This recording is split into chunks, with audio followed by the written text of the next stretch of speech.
Hello there, you're now watching TVS News at 5 p.m. with me, Lorenzo Isaac. Let us begin with our top story.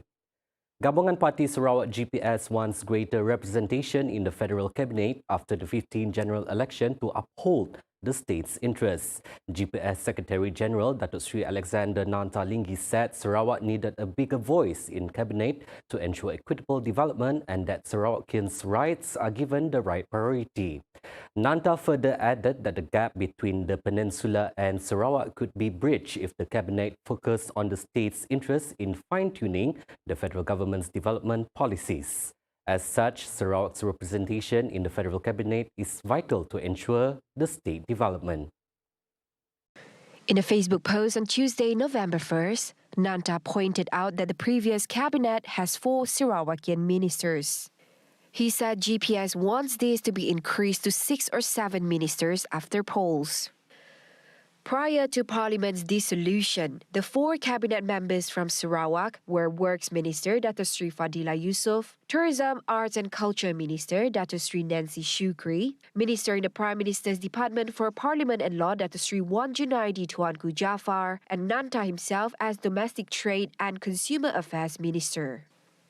Nanta said Sarawak's voice in cabinet should be increased for a bigger say in charting Malaysia's development in line with the federal government's Shared Prosperity Vision 2030. A divided opposition will be an advantage for the ruling coalition party of Sarawak, Gabungan Party Sarawak GPS bid to win the Mas Gading and PUNCAK Borneo parliamentary seats respectively.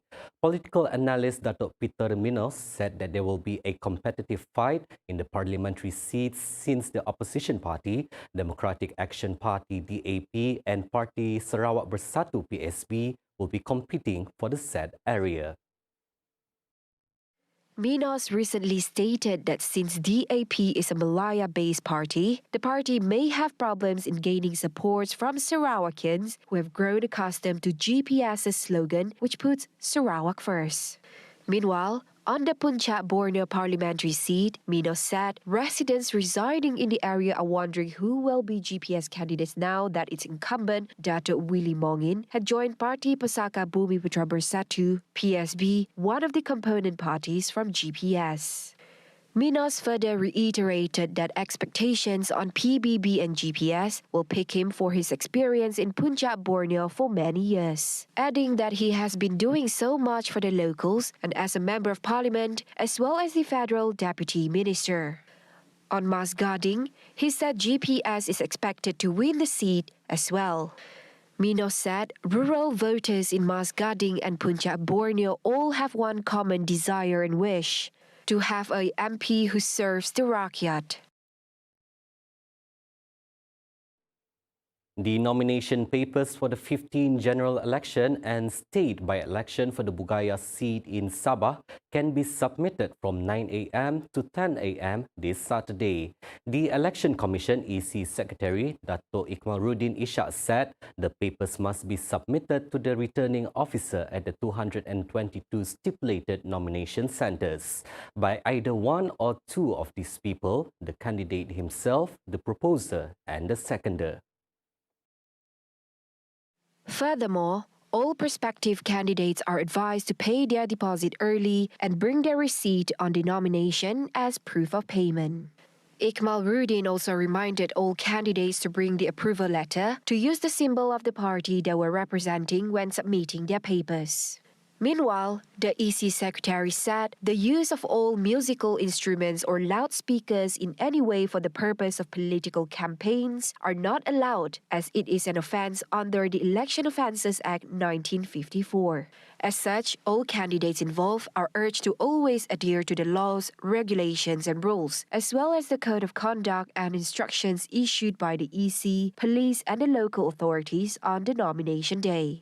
The nomination day for the GE15 is set on November 5th, while the early voting is on November 15 and polling is on November 19. It is a privilege for reporters to experience on the daily struggle faced by the people. We have our reporter on the ground, Audlin Katani, who is currently in Miri and scheduled to arrive in Lawas today. However, the rescheduling of their flights to tomorrow have affected their operation in bringing the latest election-related news from Lawas. Go ahead, Audlin. Terima kasih rakan di studio. Saya kini berada di Miri buat sementara waktu kerana penerbangan dari Miri ke Lawas telah dibatalkan. Saya dan jurukamera Awang Azmil mewakili TVS di Lawas menjelang pilihan raya umum ke-15 ini untuk membawa perkembangan di kawasan tersebut. Mengikut jadual dan perancangan awal, kami sepatutnya sudah berada di Lawas pada jam 2.35 petang tadi. Namun kami difahamkan bahawa lapangan terbang Lawas banjir dan terpaksa ditutup untuk proses pembersihan. Menurut maklumat yang kami terima dari lapangan terbang Miri, pemakluman pembatalan penerbangan di saat-saat akhir tidak dapat dielakkan kerana air naik di kawasan lapangan terbang Lawas awal pagi tadi. Bagaimanapun kami akan meneruskan perjalanan pada keesokan hari ke Lawas dan bagi warga Lawas, nantikan kedatangan kami. Perkembangan dari masa ke masa akan kami bawakan di semua platform TVS. Saya kira ini sahaja perkongsian saya setakat ini. Saya Audlin Katani dan jurukamera Awang Azmil kembali ke studio. Silakan.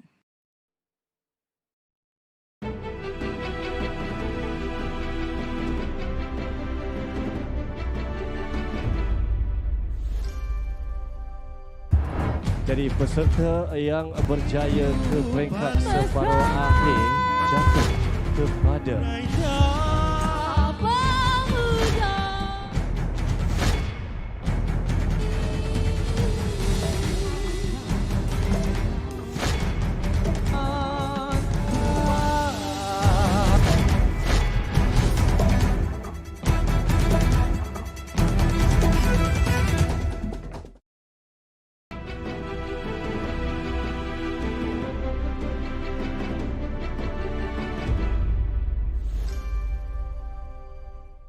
Welcome back. Merakon Sendirian Berhad has been appointed as the new contractor to upgrade the 44-kilometer long Jalan Baru Matang Phase 2 project, which is expected to be completed in 18 months.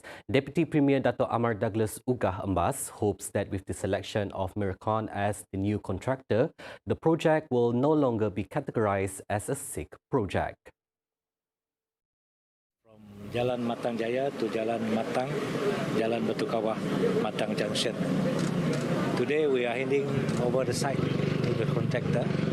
The cabinet has agreed to appoint Micron Sendirian Berhad to take over this project. This is one of the 6 projects, so we decided, the cabinet agree that the Micron Sendirian Berhad will be offered the opportunity to complete the project.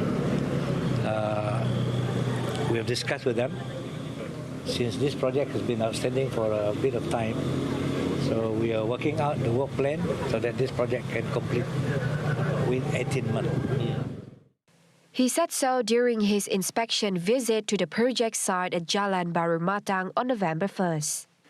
Ugah further added that a total of 70 streetlights will also be erected along the route within 3 months, in addition to widening the existing 2-lane road into 4 lanes to alleviate the area's traffic congestion issue. The project costs about 67 million ringgit, of which 8 million ringgit is allocated to utilities, including water and electricity pipes.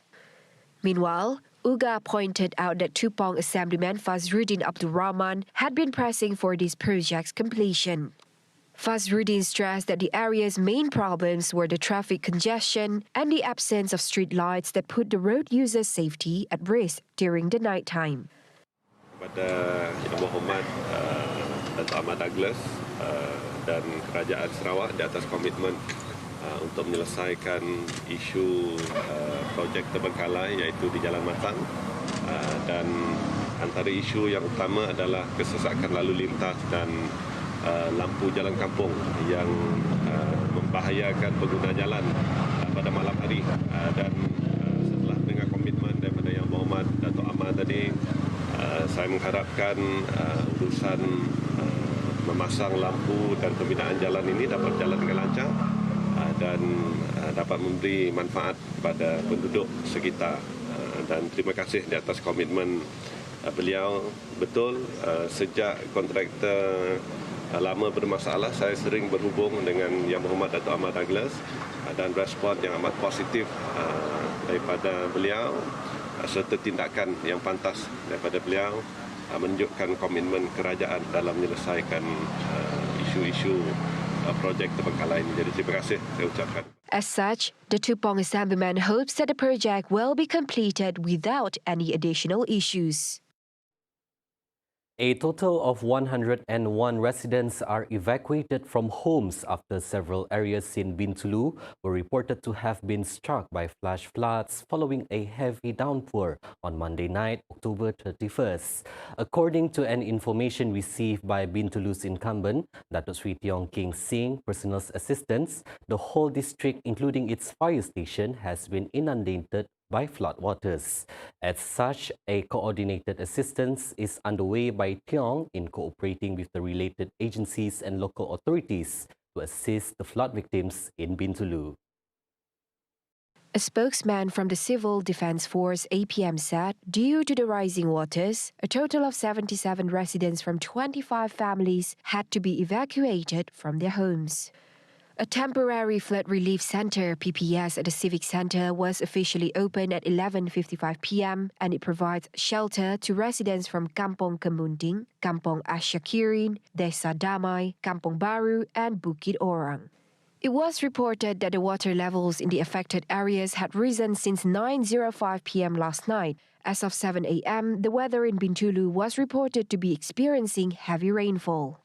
Meanwhile, Bintulu firemen provided evacuation assistance to 24 residents from 6 families in Gem Park. The residents decided to vacate their homes and stay at their relatives' places temporarily. Among the areas affected by the floodwaters are Kampong Kemunting, Gem Park, Kampong Asyakirin, Rumah Ranyang Mal 8, Kampong Setinggan, Kampong Baru, Desa Damai, and Bukit Orang. Today, many of our TVS News team members have been deployed to several locations in Sarawak for the upcoming 15th general election. Joining us right now is Muhammad Yusuf, who is currently in Mukah. Fill us in with what you have, Yusuf.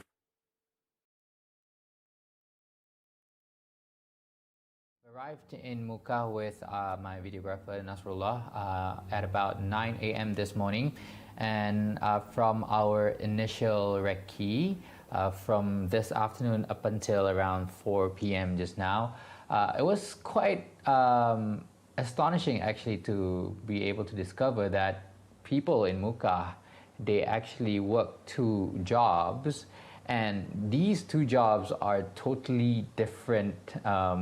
I would say they belong to different industries. But first of all, let me just tell you a little bit about Mukah itself. Mukah has about 60,805 residents, and 92% of the residents here in Mukah are Bumiputra, 7.8% are Chinese, and there's about 0.1% Indian, and another 0.2% consists of other races. Now, going back to the people that I've met today, one of them is actually an officer from Baitul Mal, and he actually has created a product which acts like a super glue, and he actually won, or rather he actually got recognition for that innovation that he has done. So we're going to meet him in my future reports, of course. And another person I would like to also tell you about is this person who works as a teacher in a local institution, MRSM, if I'm not mistaken. And he also does Penang style cha kway teow, and it's actually quite a big hit right here in Mukah.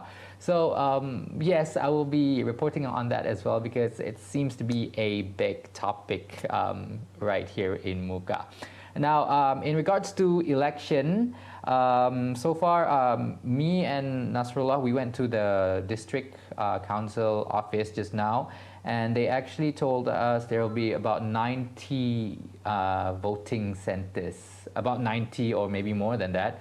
I have yet to be sent the full information regarding the whole thing, but as of now, the deputy resident officer actually told me that there's about 90 plus voting centers that will be established for GE15 that will be coming soon. And then the early voting will take place at the police station, Mukah police station, and penamaan calon will take place at the district office itself on the 5th of November later on. So that's about it, I guess, so far. And yeah, be sure to look forward to more reports from us that has been deployed to a lot of the districts or other divisions in Sarawak for this upcoming GE15. Be excited about it because this is the year where a lot of youths are going to be voting as well and practicing their rights as a Malaysian. Reporting from Mukah, my name is Muhammad Yusuf once again with videographer Nasrullah for TVS. Stay tuned for Malaysia Decides. Thank you, Yusuf, for the insights. Those were the updates on TVS News at 5. I'm Lorenzo Isaac. Thank you for watching.